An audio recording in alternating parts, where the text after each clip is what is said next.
Okay, ladies and gentlemen, we're going to go ahead and get started with Mr. Clint Walker. Mr. Clint Walker is a cybersecurity advisor for the Cybersecurity and Infrastructure Security Agency, CISA, part of the Department of Homeland Security. So as I was working as the state CIO for Georgia G6, people would ask me, what is my biggest fear? What would keep me up at night? So what keeps me up at night is the stuff that Clint's fixing to start talking about. Or when I had a pleasure of working with him for a few months there as the CIO. So, sir, thank you for being here. Thank you. Good afternoon, everybody. My name is Clint Walker, and I am with the Cybersecurity and Infrastructure Security Agency. It's okay if you haven't heard about us. We are a relatively new organization. But before I get into that, though, as my good friend Tony Stark would say, it's good to be back. So I just want to say this is the first in-person speaking engagement I've had in over a year. So I've done over 120 virtually, but I love being up on stage. I like to see my audience. This way I get to watch you fall asleep instead of just guessing whether or not you're sleeping behind the monitor. So we at CISA, we are the nation's risk manager. And even though I am a cybersecurity advisor, today I'm going to be talking to you more about risk analysis, and I'm going to be talking about the domino effect. I'm going to show you kind of what happened. I'm going to use the Colonial Pipeline as kind of an example, but we could put anything into its place. It doesn't matter what it is or where it is. You can see how all of this kind of fits together. But we at CISA, we are responsible for the nation's federal networks. But more than that, we're responsible also for critical infrastructure. So the federal networks for us is relatively easy because we control those. But 80% of critical infrastructure is not owned or operated by the federal government. So how do you do security for something that you don't own or operate? You can either regulate it or you can do voluntary services. Believe it or not, the federal government does not like to be in the regulatory business. It's slow, it's cumbersome. We would prefer to be voluntary, come in and assist people and help them out. But what am I talking about when I talk about critical infrastructure? There are 16 sectors of critical infrastructure, and each one of those sectors is going to have subsectors underneath of it. We've already heard a great presentation from the general here about the DoD and you know, kind of how they fit into everything, but all these other things that happen out there.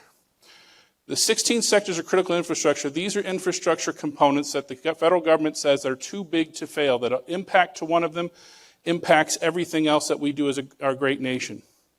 So we keep an eye on these things, and we're there to help trying to protect them. You've all heard this story.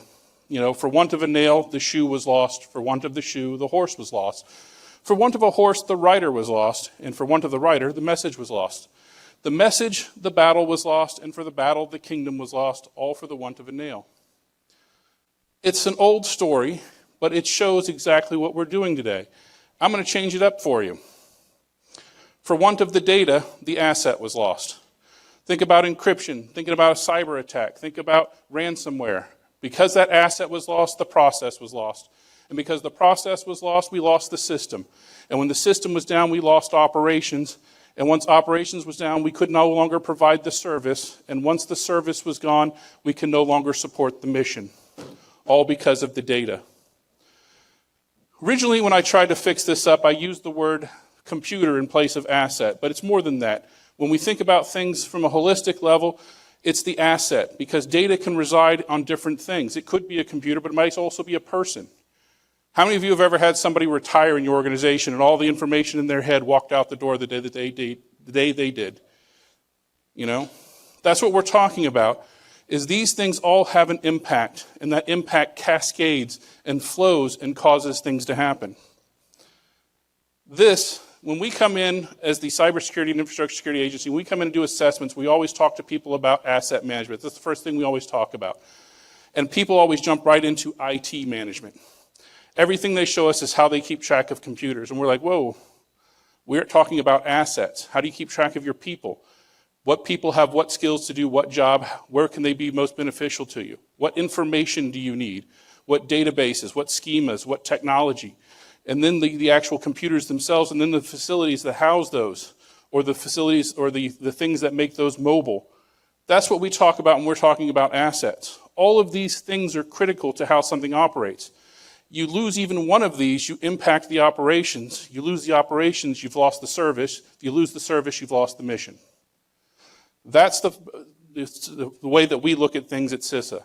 When we're coming in to assist you, we're not worrying about just your computers. We're worrying about every single part of that system, every single thing that might have data that is going to keep you from doing your mission. Because that's what we're talking about, the domino effect. It has many terms out there.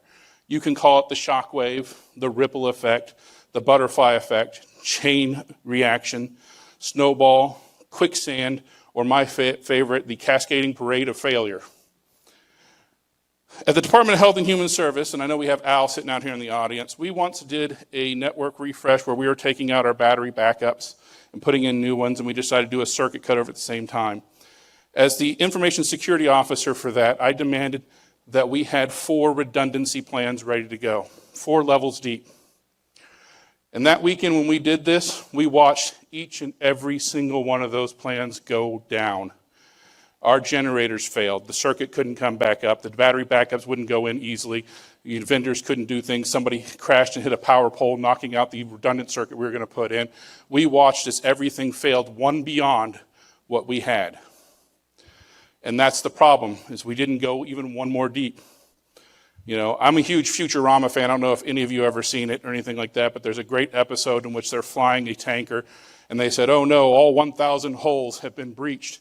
Well, if only we had 1,001. You know, that's what we're looking at here. That is the domino effect. It's when you disrupt an asset. So in the case of ransomware, and you're all very lucky today, is I'm not going to be talking to technology today. I'm going to keep things at a very high level. But let's say that you get hit by ransomware and you lose your computers. That doesn't impact just losing the computers. You've lost all access to that data. I go into a lot of organizations and they always tell me, well, we'll just fail over to our manual process. We'll go back to pen and paper. Had a police department once, swore up and down that they would fall back over to the way that they used to do things. They would go back to pen and paper. They could still respond to calls, pen and paper. Well, they got hit by ransomware. I asked them how their pen and paper method went, and they're like, we kind of forgot that none of the new people know how to do pen and paper. We've never trained them on that. All of our people that did pen and paper retired. So yeah, we're down hard. And that's what we're looking at today, is that one thing spirals into 2 things. Those 2 things, suddenly now you can't do your services. It's more than just one service you can't provide. It's probably 2 different services you can't provide. And then you've lost the mission. It happens that fast. So let's take a look at this. But we got to set the stage for this, because nothing ever happens in a vacuum. We could look at Colonial Pipeline in a vacuum, but that doesn't set the stage for why and how things cascade the way they do. This is where the risk analysis part comes in. A lot of people, when we go into an organization, they say we take a risk management approach to cybersecurity. And when we really push them on that, we find that most people really aren't doing risk management. They're doing incident management, but not really looking at risks. All of these events that I'm about to talk about, most of you would probably brush off and say that doesn't really sound like an issue. But when you start to put everything together, you start to say maybe the risk is larger here than what we thought about. So when we start looking at the fact that over the last 10 years, 6 refineries permanently closed along the East Coast. So Pennsylvania, New Jersey, all these refineries stopped doing business. Then we look at Hurricane Harvey and all the hurricanes that have hit since Harvey, all the refinery damage that was done down in Houston and all along the coastlines there. The refinery damage that was never fully repaired because we started operating at lesser capacity. Why? Because of the Colonial Pipeline, because of COVID. We look at the Keystone Pipeline. The Keystone Pipeline was halted back in January. So when it was halted, what did that mean? Well, that meant that all of our truckers, all of our hazardous materials semi-truck drivers were now deployed for the Alaskan run to move gas from up north down south via truck. And on top of that, we live in a world in which everybody's ordering from Amazon. COVID has taught us to get things delivered, so more and more drivers are moving away from hazardous materials to running for Amazon or running for all these other big box companies because they paid better. How many of you would like to transport hazardous material and get paid less than somebody running for Amazon? You know, there's no extra danger involved with that, right? Well, that's what they found, is that there's a shortage of hazardous driving materials. And so we have that increased on demand of fuel. Places no longer keep more than a couple of days on hand. Airports, all of these things, they no longer keep that. They're all used to being delivered when they need it, on-demand delivery. And then, of course, we have COVID-19. It impacted the refineries probably more than just about anybody else. They were operating at minimum capacity of SARS personnel were going.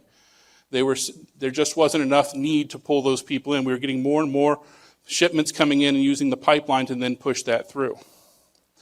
And the last point here is the integration of IT and OT. This is something that has slipped under the radar for just about everybody. You've heard multiple speakers talk about today is the joys and wonders of our new IoT world.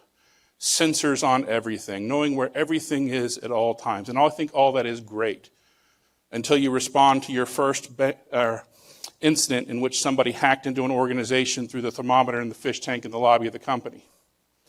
Or you see that somebody has used that desktop picture frame in order to hack the company because it has a Wi-Fi signal back to the corporate network. This integration of IT and OT means now that somebody can take an IT issue and make a kinetic result out of it. An IT issue, such as ransomware, can cause an outage that has physical ramifications. We've seen more and more of this over the years. It started over in the Ukraine with the Ukraine power plant hacks. Why was that such a big deal to us? How many of you know that the Ukraine power plant that was hacked was the first power plant in that part of the world that was built on the U.S. model? That was our infrastructure. We showed them how to build that. Do you think that the Russians hacked that to show the Ukrainians they meant business? Or do you think they hacked it because they're showing us they mean business? Or a little combination of both. We've integrated things that used to be standalone. Operational technology systems used to be on their own network. There was no integration to IT. You notice that the term is cyber now. We moved away from information technology or information security, information assurance. Now we've moved into cyber security. Cyber is because it was a word that meant more than IT. It's a word that means OT and IT combined. It's this integration of operations. And that's one of the focal points that we're going to talk about today. And why is this a big deal? I think the general touched on it several times. How often do you buy a new badge access system? How often do you buy a new elevator or an escalator or environmental control system? And how often are you updating your IT? We patch IT on a pretty regular basis. We're not patching our OT systems. And this is what the threat actors are going after. So let's look at the pipeline. The pipeline is 5,500 miles of pipe. It delivers natural gas, aviation fuel, all over the eastern part of the United States, going from Texas all the way up to the top there, even linking up Tennessee. It connects directly to major airports and other major installations that use gas. Products move through the main lines at about a rate of 3 to 5 miles. They have these nice little things that separate the gas. I call them torpedoes, because that's kind of what they look like. All of these things, so there used to be spots along the pipeline that people would man, and they would look at the valves, they'd look at the controls, and they would say, hey, something's not right here. All of these safety mechanisms were OT systems that were on their own network and manned at individual watch points. In this day and age, in our world of convenience, we have taken all that and we put them on our IT backbone so somebody at headquarters here in Alpharetta, Georgia, can sit there and watch all these safety controls to see if the pressure is getting too high, if things are moving too fast, make sure things are staying segmented. So on May 7th, Colonial Pipeline was hit by DarkSide ransomware. So they halted all of their pipeline operations. Why did they halt? Well, because from what I understand, it was their safety controls that got hit. They could no longer determine whether the system was safe. There was no way for them to monitor that. So as a precaution, they shut the pipeline down until they could validate that nothing else was done. Now, the big thing here is the threat actors were in their network for a period of time before they hit the ransomware. I always say that ransomware is the last-ditch effort of the bad guys to do what they're going to do, and then they're covering their tracks and getting out. They stole over 100 gigs of data. How much is 100 gigs of data? Probably my wife's shopping list on Amazon, but that's another issue altogether. So they ended up paying a 75 Bitcoin ransomware. I'm betting after this weekend they're wishing they had that back, But that was about $4.4 million at the time. How many of you have a spare $4.4 million laying around? Anybody? Because I could use a job. All right. So in the end, they decided to pay the ransom. They said because it was the right thing to do for the country. Why was it the right thing to do for the country? What could happen to a pipeline that would cause an impact throughout the country? Well, believe it or not, the pipeline is controlled, or at least the Sector Coordinating Council is the transportation, so the TSA. So a lot of people are like, well, I thought it was Department of Energy. I thought it was an energy asset. Actually, it is a transportation asset. It is moving energy from one place to another, but it's still transportation. So it was an impact to our transportation sector. We could not transport things. So what happens? Think about this. How long is 5,500 miles? All the way up to New Jersey. You can no longer get gas from here to there. Where are all our truckers? They're all up on the Alaskan pipeline. They're all delivering for Amazon. How do we get gas from there to there now? How do we get it to all the different places that it needs to go to? All of these airports and stuff that need it. That's what we're looking at is so you had an impact to the transportation industry, which then impacts the energy sector. Now we can no longer supply energy to the people that need it. That's our first domino. But then that goes right back to the transportation sector. All those airports. We started having airports canceling flights. They no longer had enough gas on hand. They started making flights, especially flights from Atlanta and going over to Hawaii. They were putting in 2 additional refueling stops out on the West Coast because we couldn't fuel them up here. We could only give them enough gas to get them to California. So that was the impact. And we started impacting transportation, whether it be air traffic or even people, trying to get emergency services. That was the next thing. How do you put ambulances on the road if you can't guarantee gas? In emergency services, we can start jumping from there. How do you do health care without emergency services? If you can't get people to the hospital, how are you doing health care? If you can't make sure that you have generators running, we're getting ready to hit hurricane season. Hospitals started really getting concerned, saying a hurricane could hit us. I don't have enough gas here. If the pipeline's not up, what's going to happen to me? How do I make sure that people don't die on life support because I don't have energy? Critical manufacturing. All those petroleum products that go into the things that we make every day. Suddenly there was a shortage of that. They couldn't make things. The chemical industry. Suddenly all those hazardous materials that they were, moving from chemical company to chemical company, all those drivers are now being offered bigger money to go drive for, gas companies. So they were leaving to go now because there was emergency mandates issued by governors to get the fuel moving. So they started pulling people away from the chemical industry in order to supply gas for the energy companies. So you start to see, I could keep going over and over and start putting X's on every single one of these boxes, all because of one pipeline. When we're talking about the domino effect, that's what we're talking about, is an impact to one impacts everything around it. It's not an easy thing to look at.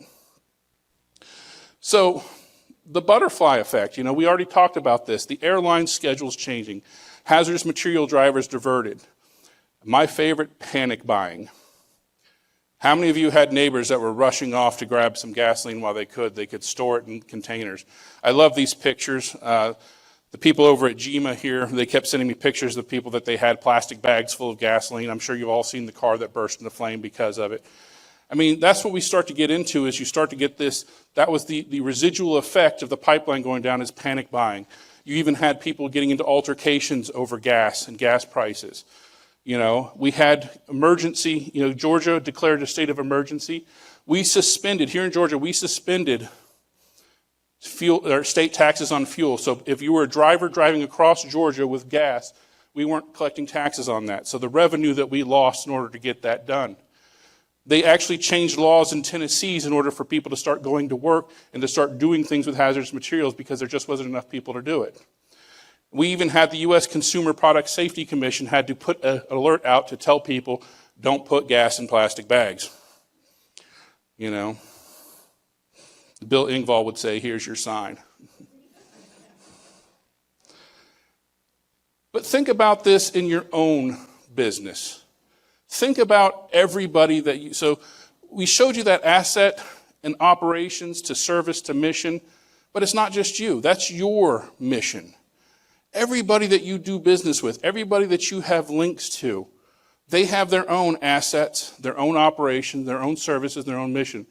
And it's all tying back to you. You need materials, or you need quality, you need logistics, you need deliveries, you have deadlines, your reputation's at stake, there's schedules to go on. If I'm supposed to be your Uber driver and you have a 7 o'clock movie and you schedule me at 6:30 and I don't show up until 6:50, you're going to be upset, right? So imagine a cyber attack in the smallest widget provider, and it impact their ability to get widgets to somebody else. And then they can't make a part that goes into the computer that you then need. That's what we're looking at here, is this ripple effect. A small industry can cause a huge impact. Like I said, we could scroll back through and we could take the pipeline out of this. We could put anything in there. Let's talk about COVID. How did COVID change our world? How many of you remember the shipping tankers sitting out off the coast because we were afraid of the virus getting into the United States? In the role that I play, I got to see the impact of that. I got to see critical manufacturing that's done in real time, on-demand deliveries that suddenly couldn't fulfill orders. We had a shortage in microchips. Suddenly computers weren't getting made. We couldn't get things done. And then when COVID finally did hit us, we started dispersing our workforce. Suddenly all that data that you used to have in the office, all in one huddle, was dispersed across geographic locations. How did your perimeter was no longer protecting them? How were people still able to do their jobs? We adapted very quickly, but it was a ripple effect. Things slowed way down for a while before they got back to speed. When you're doing risk management for your organization, it needs to be more than just what you're doing. It's what everybody you're doing business with is doing as well. Are they about to be bought out? Are they having a cyber attack? What's their cybersecurity look like? How would you respond with each other? How would you do incident response? I'm going to tell you, I get called in to do a lot of incident response. Everything from the city of Atlanta when they got hit, Colonial Pipeline, school districts, everybody that gets hit. And the first thing that usually happens as we're dealing with incident response, so you're dealing with your incidents and your phone's ringing off the hook. Everybody you do business with wants to know what happened. Am I going to be impacted too? Everybody that you have an interconnection with, everybody that does business with you, they want to know if they're going to be hurt too. Are the bad guys in their system? Are they what caused your system to go down? Think about that. You have one person dedicated to doing nothing but trying to talk your customers or your partners off the ledge that you've got everything under control, that you're dealing with things. You'll let them know information when you can. Because you can't tell them exactly what happened because you haven't found patient zero yet. You don't know if the bad guys are still in your network. So you have to kind of be coy about things, and yet everybody's calling you. The bad guys are doing what they call island hopping. They're getting into the smallest company and jumping from that small company to the next larger company to the next larger company, which is why the DoD is so worried about, anybody who does business with them has to meet a minimum security model. We don't have that in the critical infrastructure sector. We usually just say, oh, you want to come help us? You want to provide a service for us? Okay, that's great. We maybe say, oh, are you a SOC 2 type 2 data center? Okay, then you're fine. But we don't look at their processes. We don't exercise with them. We're not talking to them. So when an incident happens, it's really hard to get to know what they do, what they bring to the table. Should they be assisting us? My first mentor used to always tell me it's hard to make friends in a foxhole. You might be in the wrong foxhole, not with the people that you need to be with. You might have equipment they need in that foxhole over there. Or if you're starting to shake hands and get to know people, you really don't know what you bring to the table. You're wasting the one thing you don't have, and that's time. So that's what we're looking at here, is it's not just about you anymore. It's about you and everybody you do business with. It's about holding each other accountable. It's about looking at even your smallest widget provider and saying, I need to know that you're doing things securely because you have access to my information. Or you have the ability to take me down, and if I go down, everybody I do business with goes down too, or I impact somebody else. And so that's what I'm going to close on today, is talking about you need a plan. And you'll notice that I didn't say just an incident response plan, because most of this is about business continuity. Can you sustain your operations? We talk all the time about the difference between the Department of Homeland Security and the FBI. FBI is threat response. They want to put handcuffs on bad guys. We at DHS, we want to do what we call asset response. We want to ensure you don't go down. Why? Because we saw what happens when something goes down. Like when the pipeline goes down, it impacts everything around it. We need to minimize that, get people back up and operational as quick as possible. That's what you need is business continuity. How can you stop from impacting those around you? Or how can you sustain yourself if the people that you depend on a day-to-day basis are no longer operational? And then out-of-band communications. How are you going to talk? Most people don't realize that if the bad guys have your network, they're probably looking at your emails. How do you do incident response when the bad guys are reading exactly what you're about to do to them? Oh, they're going to try and contain us in segment A over here? Well, we'll just move to segment B. So I can't stress this enough. Please have a plan. Please exercise that plan. And don't exercise with just your own organization. Exercise with everybody. Bring all of your partners in. If you need help doing that, that's what I'm here for. I'm here to assist you with figuring out who should be part of your plan and how to exercise with them, bring you scenarios that you can do, and work with the greater community. If you want to do ecosystem exercises where you're exercising with everybody in a certain ecosystem or everybody in a certain infrastructure, we can make that happen too. But you have to exercise. You wouldn't send your football team out to play a game on Sunday if they hadn't practiced. You wouldn't send firefighters out to fight a fire if they hadn't worked together, if they didn't know what a fire was. And yet we see that all the time with incident responders on the cyber side. You have to make sure that you exercise.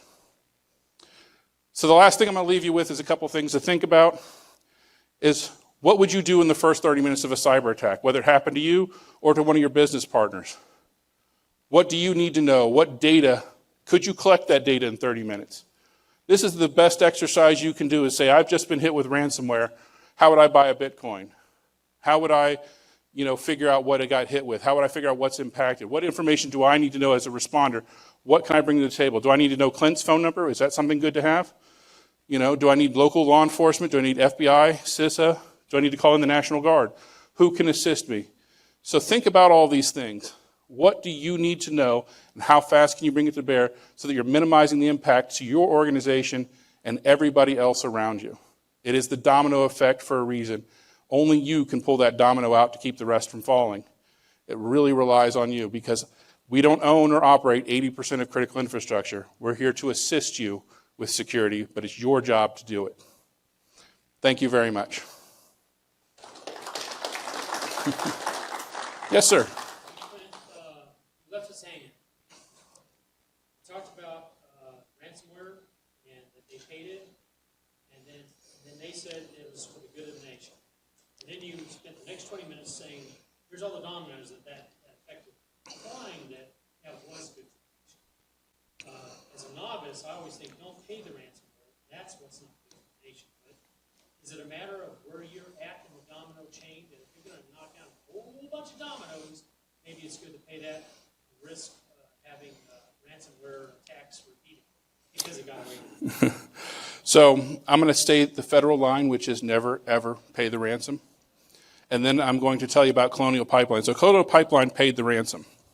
They got the decryption tool. They started using the decryption tool. The decryption tool was incredibly slow with the amount of data that was encrypted, like really slow. They found that it was actually faster and better for them to restore from backup. So they actually ended up not using the decryption tool except for on the very critical data they had and just restoring from backup on everything else. So I think for them, the paying of the ransom was more, they're going to spin it as for the good of the nation. And maybe they were getting pressure from somebody in order to do that because of how long they were down. But it might have been more about the bad guys saying they were going to leak that 100 gigs of data out to the public or sell that intellectual property off to somebody, just as much as it was about getting their current operations up. The real fear and the real reason that they kind of took the pipeline down is because they didn't know, in the beginning, how long the threat actor had been in their network or if any other damage was done. They were worried that the safety controls might have been tampered with, or if they put everything into a restart, even if they restored from backup and tried to restart it, that a lot of those safety controls might now have new, values, like with what happens with Oldsmar, the water plant, treatment plant down in Florida a couple of months ago. I don't know if you're familiar with this one or not, but somebody hacked into the Oldsmar Water Company and changed their safety valve or safety levels on their water so that it was now, if it had gone unnoticed, could have made the water, toxic to people to drink. So that's what they were worried about, is something to that level, a kinetic effect happening because of a cyber issue.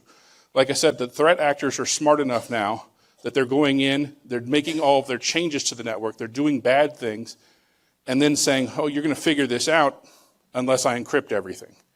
Once I encrypt it, I know you're going to restore from backup. Your backup is going to have happened before I did the bad thing. So all the stuff that I just did is now wiped away. At least the footprints that show you that I did it are wiped away. And now you don't know, you can't trust your own data. We always talk about the triad with cybersecurity: confidentiality, integrity, and availability. After a ransomware attack, integrity, that's the thing that you can never be sure of.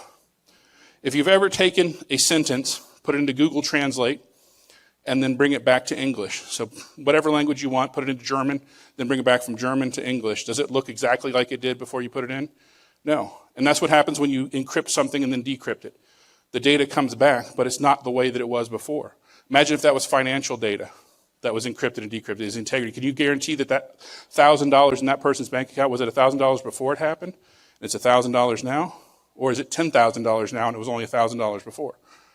You just don't know. All those schemas, all those charts, all those tables, all those things, Active Directory, all those backup files, what changed? And that's why most companies don't pay the ransom, is because you never get that sense of integrity once you've been encrypted and decrypted. They go back and they say, I would rather know that I've lost some data, but I know that my data is right. We're worried about integrity when it comes to ransomware. The confidentiality, yeah, they stole the data. Confidentiality is out the window. Availability, they've taken your availability away, but it's really, when you're back up and running, it's the integrity. That's the piece that most people can never overcome, is that integrity piece. So it is a business decision on whether to pay the ransom or not. I'm always going to tell you don't. It just perpetuates the model. But you have to make the decision on your own, because I don't know what your backups look like. I don't know what your capabilities are. Yes, sir. Thanks for talking about the first 30 minutes actions that we take. I've got several bills online on number 4 myself. First inkling is to sever that connection to the outside world, or close the door.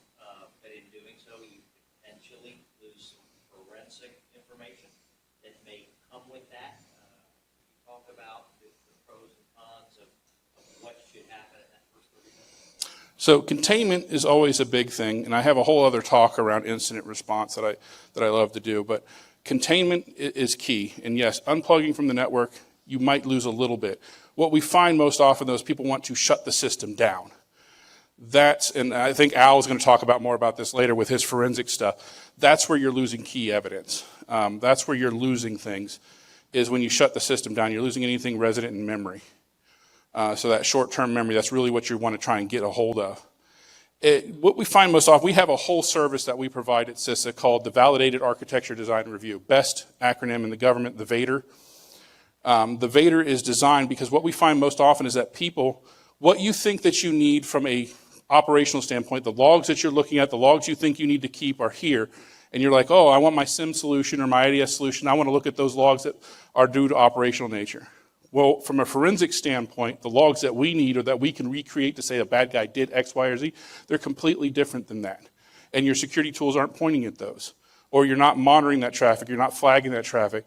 And that's the problem that we normally come in. Whenever we or the FBI show up, a lot of times we're asking for logs, and you're like, well, I don't think we back those up. Or we only keep 30 days of those. And it's like, well, the guy's been in your network. On average, the average threat actor is in a network for at least 90 days. In 2020, I think that they said it was up to 164 days that the threat actor was in the network.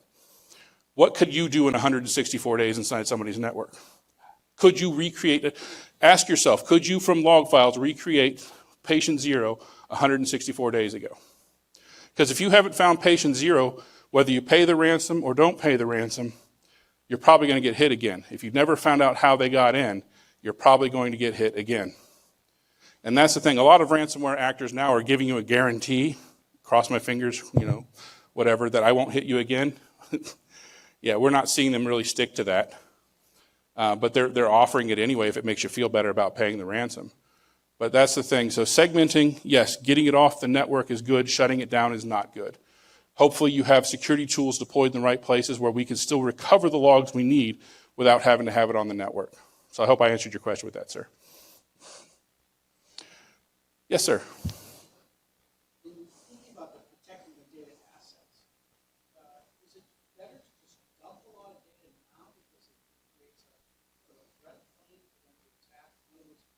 there be massive house cleaning to dump and deprecate data off of the network as much as possible? House cleaning, does that provide greater security? I don't think it provides any greater security. We have to move away from a model of what they used to call the perimeter model for security. We're now to what they're calling zero trust. That's been, I think, every major security conference for the last 3 years has been talking about this zero trust model, is that it's not about how much data you have, it's do you classify your data. And I'm not talking about the DoD classifications, is it secret, top secret, or unclassified. I'm saying, do you know where your crown jewels are? We get called in to do incident response, and we're like, okay, let's figure out, they're like, oh, we really want to make sure they didn't get this intellectual property, it's over here. We're like, okay. So we're going to look around and make sure that this is okay. And then we have a second team that's going, are you sure that's the only place that intellectual property is on your network?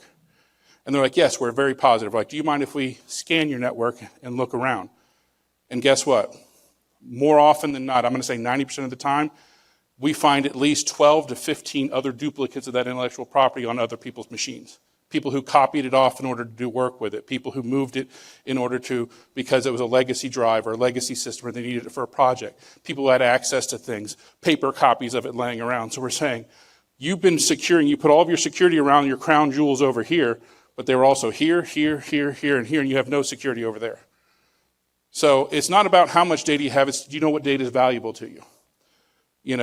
A lot of people might say, well, the bad guys don't know what's valuable to you either. They're just going to pull everything. And maybe if you have so much data on your network, you're going to notice them pulling the data off. Like they pulled 100 gigs off of Colonial Pipeline. Would you notice 100 gigs going out your door? It's more about, are you flagging, are you monitoring, are you looking for what's important to you? And too often when we get called in, people are like, I want to know if they took anything important from us. We're like, okay, what's important to you? And they're like, well, you tell us. I was like, well, I can't tell you what's important to you. I don't know your business model, and people don't even know what's important to them. They don't know that Bob is the person who knows how to do everything, and if Bob retires, nobody else can do that. They don't know that this system over here is actually operational and the key to everything. Got a funny story about that. I'll do it real fast, I know. Working with a company, actually the state government in North Carolina, and they were telling us this story about how they were leasing a building in downtown North Carolina, and they decided they wanted to own the property, they wanted to buy a different property, move their entire operations to this other building. So they cut the lease. They said at the end of this year, we're moving everybody over to our new facility. They moved all the IT equipment. They moved all the people. They kept the redundant connection up, kept everything talking till the day that it was finalized. Then they cut that connection. Their entire system went down. So they immediately put the connection back, trying to figure things out, can't figure out what's going on because everything comes back up. And they sit there and they keep doing that. Every time they cut the connection, their systems go down. Their entire network keeps going down. They can't figure it out. And somebody says, you know what? Bob is the one who designed this. Bob retired 5 years ago. Let's call Bob. Maybe Bob knows. Luckily, Bob was still around, and Bob said, yeah. He goes, okay, so where'd you put the dish? And they're like, what dish? He's like, well, the one that sits up on top of the roof, that big monolith up there. And they're like, well, we didn't bring that over. That's legacy. We don't need that anymore. He's like, without that dish, the system doesn't run. That dish ties everything together. Bob's the only one who knew that because Bob designed it. And so without that, if Bob hadn't been willing to give them that information, it would have taken them a long time to figure that out. A lot of times organizations don't know what's important to them. They don't know that a thermometer in a fish tank in their lobby can cause them problems. When I did pen testing, my favorite way was through HVAC systems. I would own your HVAC system, I'd own your network. Everything on your network can be a potential problem. You have to figure out what's important to you. You can't, as the general said, you can't protect everything, but you can protect the things that you think are critical. Zero trust model. Don't trust anything. Protect the things that you have to. Let everything else go. Because it's no longer a matter of if you're going to get hit, it's when you're going to get hit. And it's no longer a matter of when you're going to get hit, it's how fast can you respond. How fast can you keep your business up and operational? How fast can you get things moved around and make the impact lessen, not just for yourself, but for everybody else?